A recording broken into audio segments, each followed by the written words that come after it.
Today we're going to be talking about win-loss analysis and essentially win-loss interviews. And in their simplest form, win-loss interviews help you find out why a sales opportunity converted into a customer or chose a competitor over you, or perhaps chose no one at all. They take the guesswork out of the equation and enable you to understand what is and isn't working, and subsequently make changes to help you win more and lose less in the future.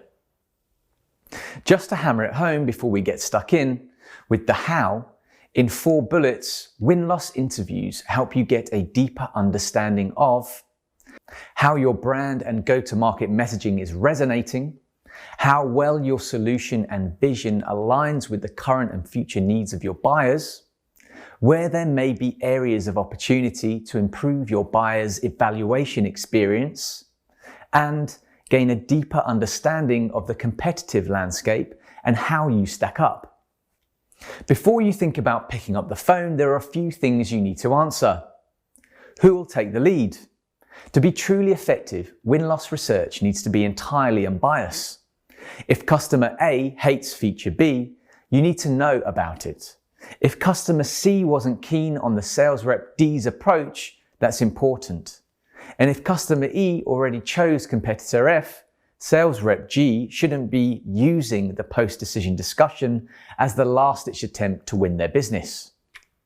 You can probably see where we're going with this, but win-loss interviews shouldn't be done by sales teams. You want and need the prospect or customer to give uncensored feedback in a sales-free environment that's really tricky to achieve if the person they're speaking to was involved in the process.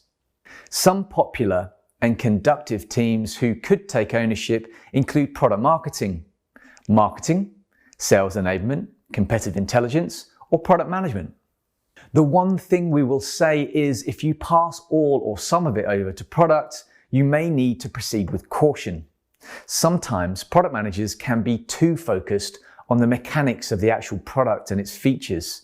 So if you're assigning some of your research to them, just make sure they don't go in with tunnel vision. How many interviews will you need?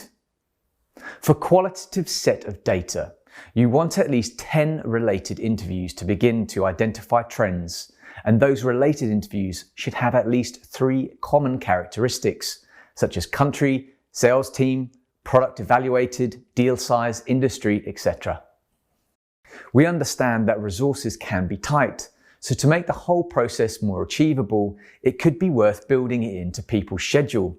For example, every Friday afternoon, each responsible team member's tasked with conducting 2, 3, or 4 interviews.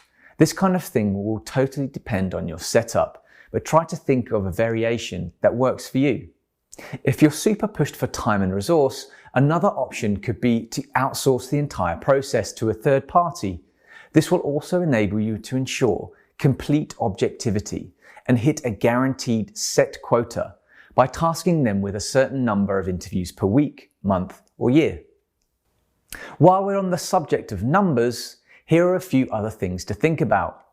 First off, remember to get an even number of won and lost cases, so your results aren't statistically skewed.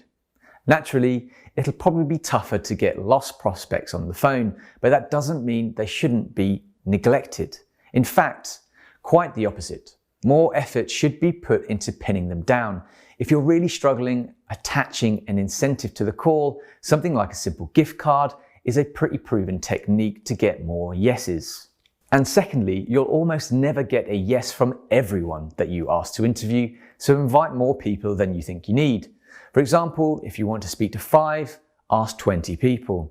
Also, when you actually get them on the phone, aim to keep your interview length within 20 minutes. Any longer and you're eating into people's day too much and potentially putting them off. A third bit of advice, which isn't actually numbers related, but just make sure the people you invite to interview are the decision makers. When should the win-loss interviews take place? The longer you leave your interview, the less fresh the person's thought process and feelings will be, and you need accurate information. For deals you've won, try to make the conversation happen before the customers had a chance to get set up with your product. That way, post-purchase events won't weave their way into the interview or reflect their perceived reason for choosing you. Similarly, for lost deals, strike before the prospect's embedded within a competitor's product or service, so their current situation doesn't skew their memory or emotion towards you. Another benefit of being quick is that in case the company hasn't made a selection, your interview may inadvertently revive the deal. So, to put a number on it, aim to conduct any win-loss interviews within 4 weeks of the deal converting or crashing. When it comes to actually sending out the invites, don't gloss over the words you use to invite people to take part. They alone can make or break your efforts, so make sure they're simple, short, and flexible. To show you what we mean, here's an example on screen you could use for prospects you've won. Hi, insert name, thanks for picking product X and welcome to the team. We're always working on ways to make what we've got even better for our customers. And to help us do that, we'd love to talk to you about why you chose us over others. The call will only take X minutes and we'll just be asking you a few questions about how we've done so far. If you're in, you can book a time and date that suits you here. Speak soon. Thanks. Insert name. Let's go through it step by step.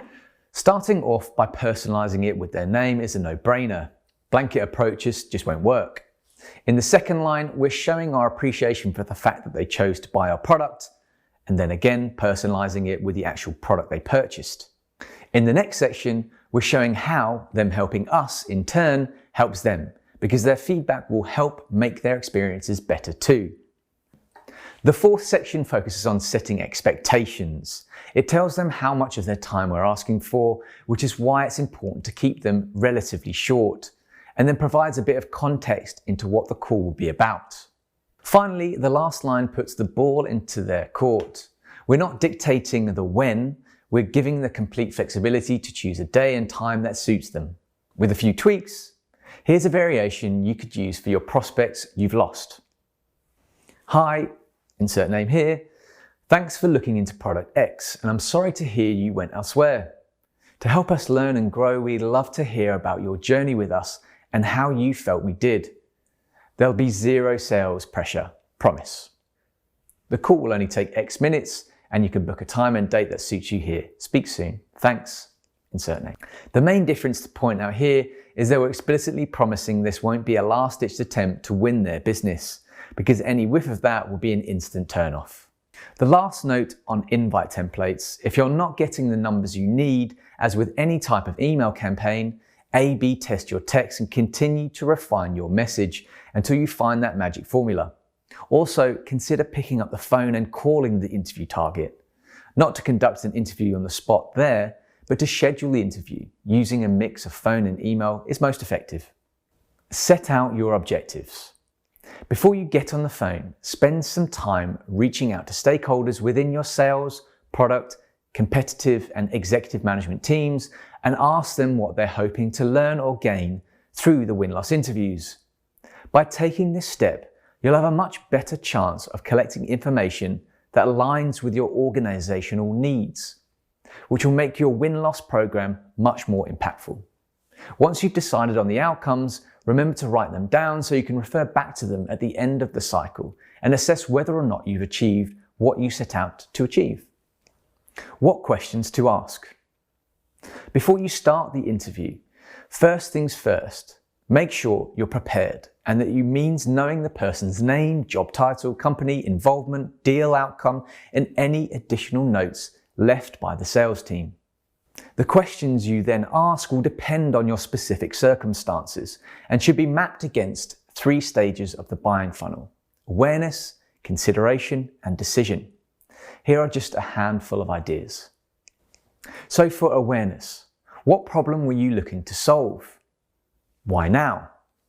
For consideration, when you determined that you needed a solution, how did you go about evaluation options? What were your top 5 selection criteria? What resources did you tap into? And what resources did you wish you had at the time but didn't? And for the decision, who did you ultimately select and why? What were the 3 things that pushed them over the edge? For a whole load more of these questions, check out the Product Marketing Alliance Win-Loss Interview Questions Master List, which you can find on our membership. We briefly touched on it earlier, but remember, win-loss interviews aren't prescriptive, and whoever's conducting them should be prepared to go off script. If you're too focused on working your way through a templated set of questions, you could miss out on some golden tangents and opportunities. Also, keep your questions open-ended. One-word answers don't tell you much, and the call will flow much smoother if you're not constantly probing the interviewee to expand on their answers. And the next tip, we're not about to contradict what we said a minute or so ago, but keep your standard set of questions consistent so you can easily compare them and identify trends. This doesn't mean, though, that you can't go off script. And finally, remember to get permission and record your call so you can play it back and analyze it later. If you spend half your call trying to transcribe what the customer is telling you, you'll miss out on valuable detail, which defeats the whole purpose of the call. Instead, save your notes for the details that are often harder to recall later, like how they react to certain questions. Analyzing your results. The fifth part to win-loss interviews is analyzing your results, and we've broken this down into 4 steps for you. Step 1 is pull your interviews apart and go through all your recordings and notes and see if there are any patterns. Win-loss data isn't about one prospect saying jump and you're saying how high. It's about spotting, understanding, and reacting to trends. To speed this process up, it might be worth looking into transcription app. There are plenty of them out there, like Otter, Reason8, and TranscribeMe. When you're reading through or listening to your transcripts, pay particular attention to things like, is there a specific feature we're missing that's causing us to lose deals? Is our pricing a sticking point? Is our sales process too long, too short, or pushy? Is there a key selling point people value that we're not maximizing? Step 2 is setting action points. Once you've identified trends, and that means a subset of people saying the same thing, you need to put an action plan in place to improve your win ratio. And the more specific this plan is, the better. For example, if the pattern you've uncovered was a lack of a feature, your POA might be to understand the cost and resource requirements of introducing it. Depending on the scale of the feature, conduct further market research. Work out how it fares priority-wise against other tickets. Pencil out a timeline of what's needed and how long it would take, and then pitch the new feature to key stakeholders. Or, if the consensus was your product is easier to use than anyone else's, the plan might be to highlight this in marketing materials and brief it into the sales team to include in their conversations. There are lots of variations for this one, but hopefully you get the gist. The penultimate step is sharing your findings. As well as product marketing, there are tons of other teams who could benefit from your findings, like sales, marketing, product management, competitive intel, and engineering. So don't hold back on the communication front. Turn your findings into a slide deck, include the good and the bad, and make sure everyone knows the part they play in accomplishing the next steps. And last but not least, to keep on top of your win-loss ratios, make a point of periodically, monthly, bi-monthly, or quarterly, for example, running the numbers to make sure you're heading in the right direction. We've put the standard formulas for calculating your win rate and win-loss ratio on the screen now. Try to marry your qualitative and quantitative data up so you can attribute future ratios to certain events too. For example, if you discover prospects don't like the length of your sales cycle in March, implement changes in April, and see an increase in your numbers in May, could the two be linked? We said it a little earlier and we'll say it again. Communication is key, as well as helping others improve their way of working. By vocalizing your results and the improvements they earn, you'll increase business buy-in to the win-loss process as a whole, and that can only be a good thing.